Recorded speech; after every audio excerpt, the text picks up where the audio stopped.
Intéressant que j'intervienne parce que moi je suis pas un élu, je suis président d'association. On représente les habitants, les monsieur, madame, tout le monde qui ont été choqués par l'annonce de ce projet de centre pénitentiaire. Quand j'ai emménagé à Crisnoa à titre personnel, on m'a tenu au courant qu'on était la cible depuis des années de projets d'urbanisation massive, de projets qui viendraient consommer nos terres agricoles. J'ai été très vite rassuré parce que j'ai vu que dans le village il y avait une forte mobilisation depuis des années, c'est-à-dire qu'il y a des gens qui depuis 30 ans en tout cas luttent contre ces projets d'urbanisation, qui déjà il y a 30 ans avaient cette conscience écologique, cette conscience de l'intérêt commun, de la biodiversité et du milieu dans lequel on se trouve. Donc déjà moi je souhaiterais qu'on leur fasse vraiment un tonnerre d'applaudissements à tous ces anciens qui ont lutté pendant 30 ans sur ce sujet.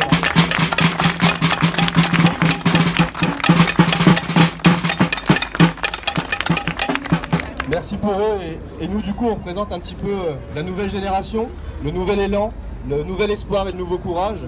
Parce que quand il y a eu cette annonce, on s'est très vite mobilisé, on a tous répondu présent à l'appel de notre municipalité, on a été à la réunion organisée à l'école, on s'est rencontrés avec Jonathan, on a pris contact sur les réseaux sociaux, ensuite on s'est agglutinés les uns avec les autres. On est aujourd'hui près d'une 50aine de personnes actives sur notre groupe Facebook qu'on appelle le collectif d'habitants, le collectif de Crisnoa.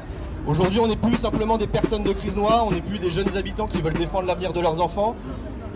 On s'élargit, chaque jour on s'élargit, chaque jour on fait du porte-à-porte, chaque week-end on fait des rencontres avec des élus et aussi avec des habitants parce qu'on sait que notre lutte va être longue. C'est un travail de temps long, ça se fera par étapes, on vient de franchir la première et je pense qu'on peut aussi s'auto-féliciter parce qu'on a fait preuve d'une forte mobilisation pendant cette période de concertation. On est la commune la plus petite ciblée par le plan des 15 000 par l'État et on est la commune qui a répondu le plus présent dans le cadre des observations. Applaudissez-vous parce que vous le méritez.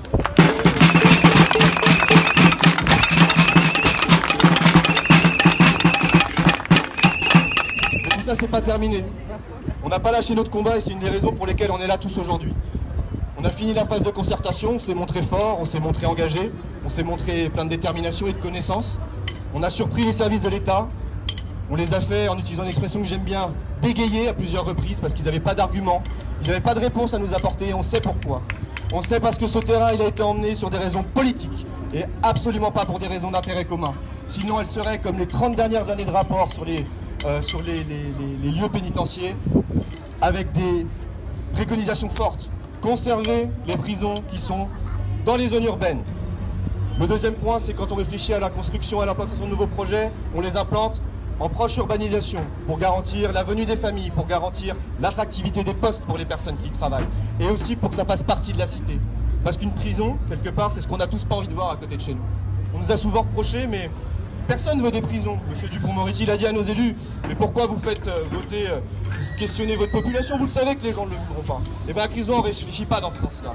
Et je vais vous dire pourquoi. Parce qu'on a répondu à l'appel du directeur général des services pénitentiaires d'Île-de-France qu'on a vu le 3 février, le 16 février et le 23 février pendant les processus de concertation, et qui nous a mis au défi de venir avec lui visiter une prison.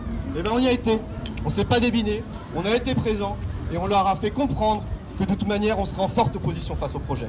Non pas parce qu'on n'est pas d'accord sur le fait d'implanter des nouvelles prisons, parce qu'on en a certainement besoin dans notre pays, mais simplement pour dire qu'on implante un projet avec une cohérence d'implantation, avec une logique, avec le respect de ce qu'est l'entité française, le respect de notre République.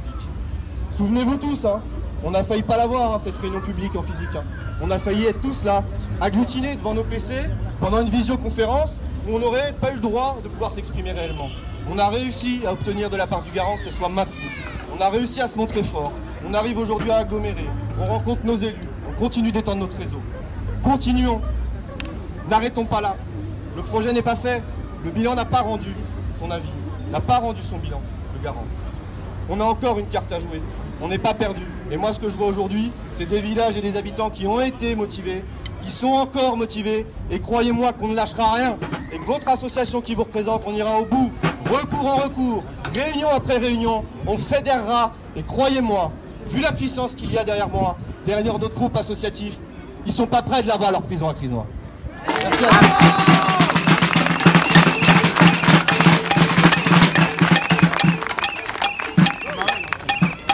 Merci Emmanuel. Est-ce que quelqu'un veut intervenir à la suite, avant qu'on arrête ?